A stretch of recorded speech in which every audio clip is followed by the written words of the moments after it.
ഈ വിഷയം ചർച്ച ചെയ്യുമ്പോഴാണ് നമ്മുടെ പ്രേക്ഷകർ ഉൾപ്പെടെയുള്ള പതിനായിരക്കണക്കിന് ഭവനങ്ങളിലുള്ളവർ ഇന്ത്യയുടെ ഭരണഘടനയെ സംബന്ധിച്ചും അതിൽ നിഷ്കർഷിക്കുന്നതായിട്ടുള്ള മൗലികാവകാശങ്ങളെ സംബന്ധിച്ചും ചുമതലകളെ സംബന്ധിച്ചും കർത്തവ്യങ്ങളെ സംബന്ധിച്ചും പരിമിതികളെ സംബന്ധിച്ചുമെല്ലാം അറിയാനിടയാവുന്നത്.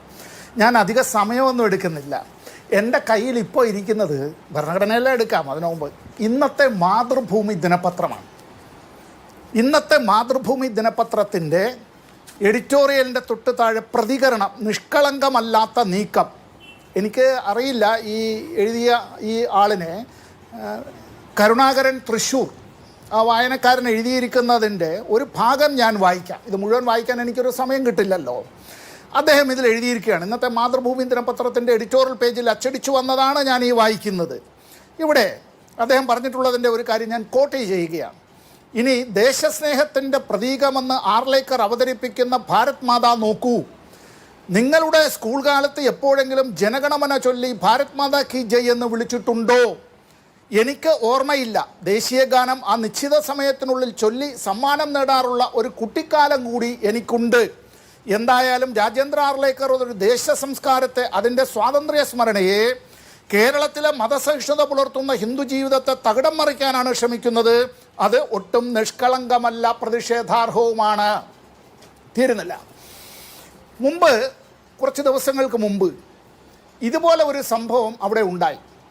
അന്ന് കേരളത്തിലെ കൃഷി വകുപ്പ് മന്ത്രി പ്രസാദ് ആ പരിപാടി തന്നെ, സംസ്ഥാന സർക്കാരിൻ്റെ പരിപാടി എവിടെ നിന്ന് മാറ്റി അത് സെക്രട്ടേറിയറ്റിലെ ദർബാർ ഹാളിലേക്ക് മാറ്റിയത് നടത്തേണ്ടതായി വന്നു.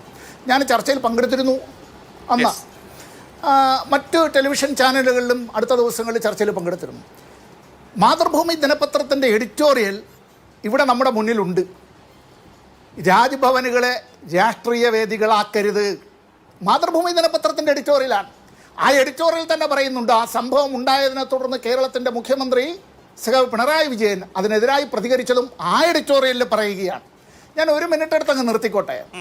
ഈ രാജ്ഭവനിൽ നിന്ന് ഇത്തരത്തിലുള്ള വാർത്താക്കുറിപ്പുകളും അല്ല, അതിന് കാരണമായിട്ടുള്ള ഇത്തരത്തിലുള്ള പരിപാടികളും അത് സംഘടിപ്പിക്കുമ്പോൾ അതിൻ്റെ സംഘാടകരും ഈ ഗവർണറെ ഉപദേശിക്കുന്നവരായിട്ടുള്ള വൃന്ദം അവർ അറിയേണ്ടതായ ഒരു കാര്യം, തങ്ങൾ സഹായിക്കാനായി ചുമതലപ്പെടുത്തിയിട്ടുള്ള വ്യക്തി എന്നത് ഒരു സ്വകാര്യ വ്യക്തിയല്ല എന്നും അത് ഭരണഘടനാപരമായ ചില അധികാരങ്ങൾ, ചുമതലകൾ നിർവഹിക്കാനുള്ള ഒരു സ്ഥാനമാണ് എന്നും.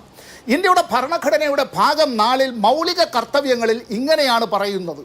ഭരണഘടനയുടെ ആർട്ടിക്കിൾ 51A, ആർട്ടിക്കിൾ 51A പറയുന്നതിൻ്റെ മലയാളം ഇങ്ങനെയാണ്: ഭരണഘടനയെ അനുസരിക്കുകയും അതിൻ്റെ ആദർശങ്ങളെയും സ്ഥാപനങ്ങളെയും ദേശീയ പതാകയെയും ദേശീയ ഗാനത്തെയും ആദരിക്കുകയും ചെയ്യുക എന്നതാണ്.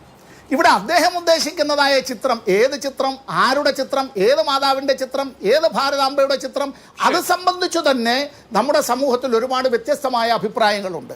ഇനി തീരുന്നില്ല, ഒറ്റ സെക്കൻഡ് കൊണ്ട് പറയാം.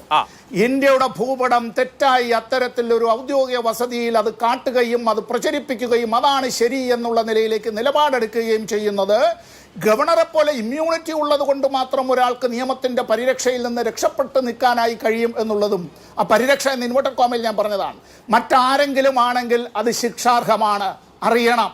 ഇത് ചെയ്യുമ്പോൾ ഗവർണർക്ക് ഇമ്മ്യൂണിറ്റി ഉണ്ട്, ഗവർണർ പറയുന്നതാണ് ശരിയെന്നുള്ള നിലയിലേക്കുള്ള നിലപാട് ആരും എടുക്കരുത്. ഗവർണർ മാതൃകയാകണം. നമ്മുടെ മുന്നിൽ അത്തരത്തിലുള്ള ഗവർണർമാരുണ്ട്. ജസ്റ്റിസ് പി സദാശിവം ഒരു മാതൃകയാണ്. ഇന്ത്യയുടെ സുപ്രീം കോടതിയുടെ ചീഫ് ജസ്റ്റിസ് ആയിരുന്ന ഒരു വ്യക്തി.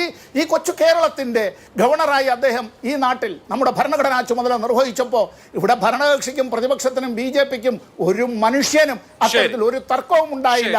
അദ്ദേഹത്തെ നമ്മളെല്ലാവരും കണ്ടത് രക്ഷകർത്താവിൻ്റെ സ്ഥാനത്താണ്. ശരി, വ്യക്തം.